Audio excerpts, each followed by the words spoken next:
guys, what's going on? So today's video we're going to work on finishing up Jose's car. Right now we got most of the fuel lines already ran through. I didn't really film it as much just because we were just so busy trying to make it all work perfectly. Right here we got the fuel pressure regulator mounted up. Well, not really mounted up, it's just chilling, but it's not going anywhere. And we got the dash 8 lines. I'll show you guys. Let me grab the creeper. So right here, the black one is the feed, the stainless steel one's the return. As you can see, it goes all the way up there. And right here I have mounted right there's the fuel filter, the inline fuel filter. It goes all the way up to the front. And right now we're just working on getting a new drive shaft in there, because Jose has a stock one in there right now, but we're gonna go ahead and upgrade to this drive shaft shop aluminum one. It should save some weight. I can't remember the exact difference on them, but I believe it's like half the weight of this one is. We also installed new rear diff bushings because Jose's rear diff bushings were completely shot, and pretty much every time he would shift, the rear diff would literally rotate and move, and it would pretty much thunk on the subframe. Now that's not gonna be an issue. Before this Carboy subframe bolt helped out a little bit, but definitely now with this bushing in there, holding the diff in place with these two bolts right here, definitely gonna help out a lot more. So these are the bolts that come on the rear diff right here. However, they won't fit on here. So we need to drill out this right here to make this fit. Because see, it doesn't want to go in there. It's I believe this is like a 10 mil, and I think that might be like an 8 or a 9. But regardless, we need to drill them out. That way we can actually hold the drive shaft in there and make it work.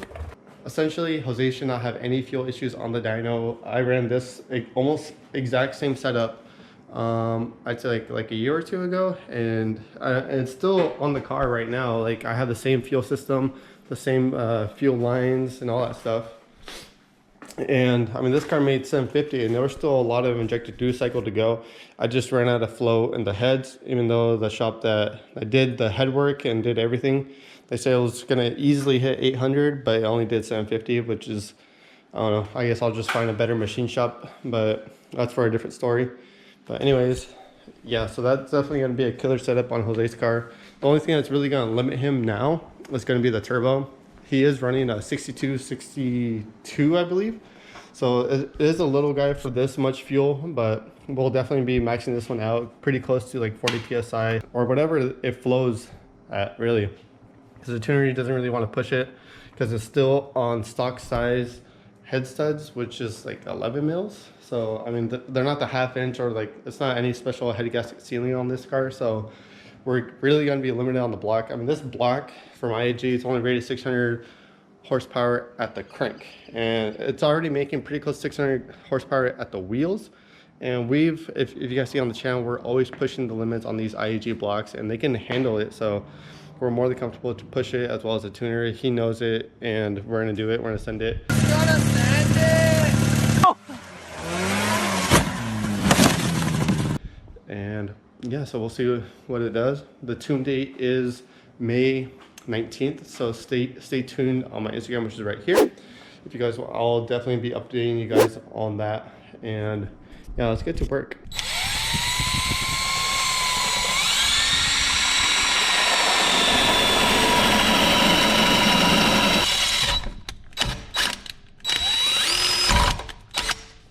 Alright, so now we're gonna step up to the 1332, and this one will allow the 10 mil bolt to fit in there.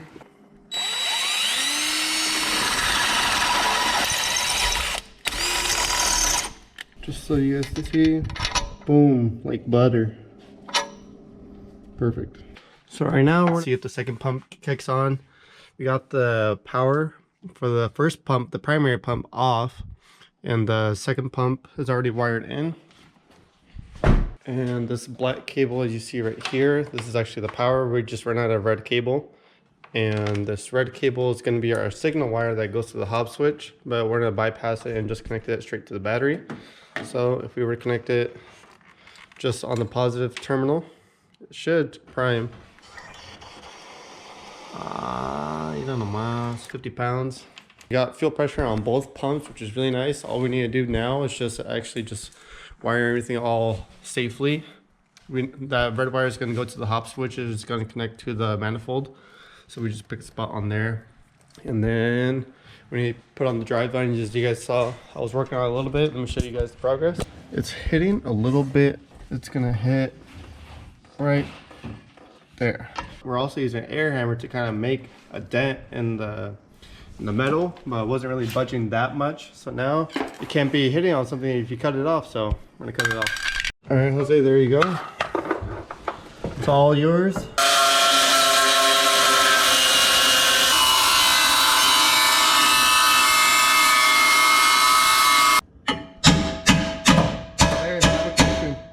I have a question. What's up? So you have a hammer, but we have the air hammer literally right next to you. That's not a question, that's a statement. Why aren't you using the air hammer? That was my question. Yeah. Nah, you still need to cut more. Yeah.